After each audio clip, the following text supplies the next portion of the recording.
സംഗീതവും വീണയും അതുപോലെ മ്യൂസിക്കും ഒക്കെ ആരുടെ ശബ്ദമാണ് എന്നാണ് അല്ലാഹു ഖുർആനിൽ പറഞ്ഞത്? അത് ഇബ്ലീസിന്റെ ശബ്ദമാണ്. വസ്തഫ്സിസ് മൻ ഇസ്തതഅത മിൻഹും ബിസൗതിക വഅജ്ലിബ് അലൈഹിം ബിഖൈലിക വറജ്ലിക വശാരികുഹും ഫിൽ അംവാലി വൽ ഔലാദി വഇദുഹും. പിശാചിന് അല്ലാഹു കൊടുത്ത കഴിവാണ് വസ്തഫ്സിസ് മൻ ഇസ്തതഅത മിൻഹും ബിസൗതിക. ഇബ്ലീസേ, നിന്റെ ശബ്ദം കൊണ്ട് സ്വാധീനിക്കാൻ കഴിയുന്ന ആളുകളെ അടിമകളിൽ നിന്ന് മനുഷ്യരിൽ നിന്ന് നീ സ്വാധീനിച്ചോ.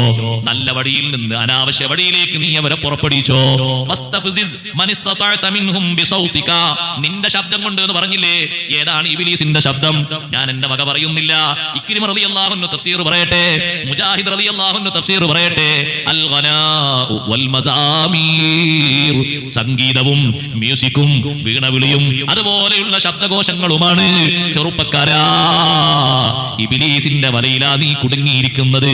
പ്രിയപ്പെട്ട പെങ്ങളെ, നിന്റെ പ്രൈവറ്റ് റൂമിൽ മുടങ്ങുന്നത് ദിക്റോ തഹ്ലീലോ തസ്ബീഹോ നല്ല നല്ല മദ്ഹിന്റെ ഗീതങ്ങളോ അല്ല, ഇബ്ലീസിന്റെ സൗണ്ടാണ് മോളെ. അറിയേക്കണം, ചിന്തിച്ചേക്കണം. അത്തരത്തിലുള്ള ശബ്ദ സൗന്ദര്യങ്ങൾക്കല്ല നമ്മുടെ കാത് കൂർപ്പിച്ച് നമ്മൾ കേൾക്കേണ്ടത്.